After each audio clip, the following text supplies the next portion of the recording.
La clé du succès réside souvent dans une planification minutieuse. Salut à tous les passionnés de construction et futurs propriétaires audacieux.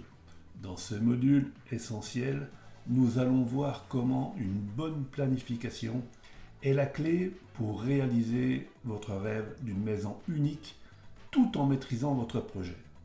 Souvent négligée, cette étape est pourtant fondamentale pour le succès de votre aventure d'autoconstruction. Nous allons aborder 5 thèmes essentiels. Let's go! Premièrement, définissez votre projet pour éviter les mauvaises surprises. Clarifiez vos besoins et vos envies. Quelle taille, combien de pièces, quel style architectural, moderne ou traditionnel, en dur ou en bois, en tenant compte du PLU, bien sûr.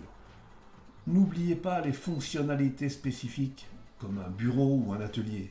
Faites une liste de vos priorités. Le mode constructif que vous choisirez aura un impact sur le coût. Mais rappelez-vous, le pas cher coûte souvent trop cher à long terme.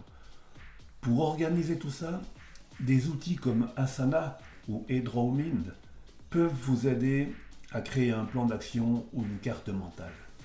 Je mets les liens en commentaire. Deuxièmement, le budget. Établissez un budget réaliste en incluant les coûts fonciers, achat de terrain, frais de notaire, taxes, les coûts techniques et d'honoraires, mode constructif, outillage, artisan, assurance. Mais attention, la dommage-ouvrage est très difficile à obtenir en autoconstruction. J'en parlerai dans une prochaine vidéo. Ne pas oublier les études de sol et raccordements. Prévoyez toujours une part d'imprévu, environ 10%. Pour l'estimation, un chiffrage précis est impossible au début, à ce stade, car le projet n'est pas encore dessiné. Utiliser un outil de chiffrage par ratio, comme un bilan promoteur, est essentiel. Et si vous faites les travaux vous-même, valorisez votre temps. N'hésitez pas à me solliciter pour des plans d'action ou des structures de suivi de projet. Troisièmement, le financement. Les sources principales sont bien sûr votre apport personnel et les prêts bancaires spécifiques à la construction. Cependant, sachez que les organismes financiers sont souvent frileux face à l'autoconstruction, rendant le financement difficile à obtenir. Structurer votre budget comme un professionnel est donc crucial pour présenter un projet solide et obtenir un prêt. Quatrièmement, le terrain, un critère déterminant.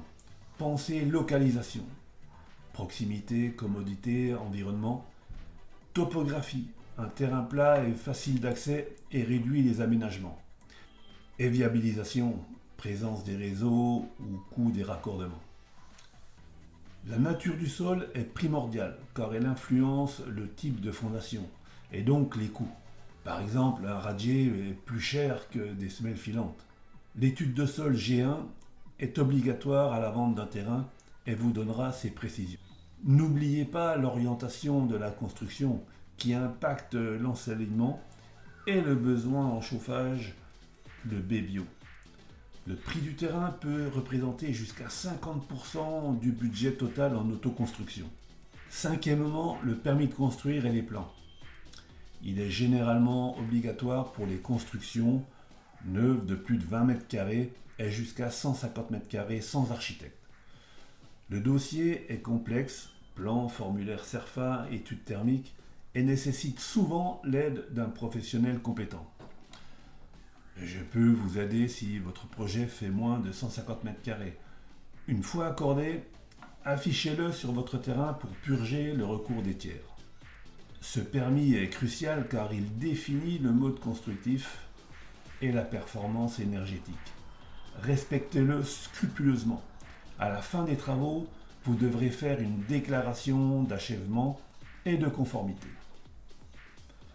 Pour les plans de votre future maison, vous avez le choix entre des plans types, qui sont économiques mais peu personnalisables, ou des plans sur mesure avec un dessinateur ou un architecte.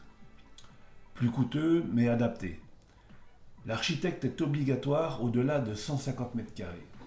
Les éléments essentiels des plans sont le plan de masse, les plans de niveau, les coupes, les façades et les détails techniques. Maintenant, vous avez les clés pour définir votre projet, établir un budget solide, choisir le mode constructif, comprendre l'administratif et organiser efficacement. N'hésitez pas à demander des précisions sur chaque étape.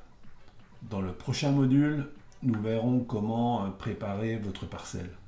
N'oubliez pas de vous abonner, d'activer la cloche et de partager vos questions en commentaire. Ciao!